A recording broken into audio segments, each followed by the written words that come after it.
Болды енді. Банкілер тікелей несие тіркеуге болмайды.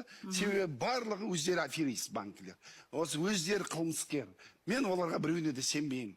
Ол ұрламай ақпараттық әрқайсысы өзі тікелей кіріп, алып заңсыз пайдаланып жатыр. Оны жауып тастау керек. Біз былай жасадық қазір. Соңғы өзгеріс. Енді кез келген несиені адам аяқпен барып қол қояды, ол уже енгізіп қойды. Кез келген несиені кәдімгі банк арқылы ұлттық банкке кіреді.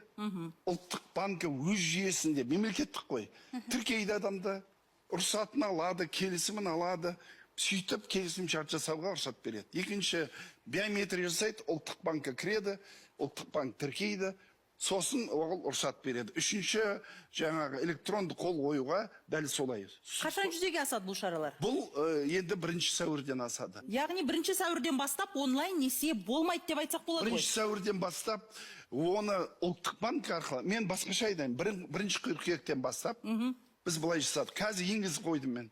Биометрия болмаса списание кетеді. Ол уже жұмыс істеп тұр. Міне қазір кейбіреулер әлі алып жатыр.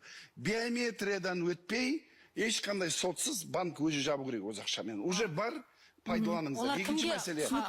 Екінші мәселе, бар аяғыңызбен 1 қыркүйектен бастап. Аяғыңызбен барып арыз жазбасаңыздар, болды, ондай несие заңсыз списание кетеді.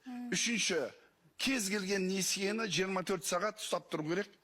Саған берді ма, 24 сағаттан кейін ішінде саған звондау керек. Сен ба несие алған, мен деп айтсаңыздар, сосын ғана ақша бірден түспейді ғой. Сосын жұбайымен келісу керек.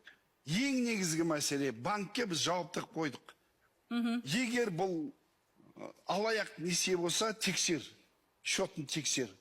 Егер алаяқтық болып шығатын болса, сен өзін төлейсің деп жазып қойдық. 1 қыркүйектен бастап ол жұмыс істеп тұр. Түсінікті. Бірақ өкінішке орай кеше байқап тұрмын, әлі де адамдар алданып жасап жатыр. Мен айтамын, енді арыз жазыңыздар, енді дәлелдеңіздер.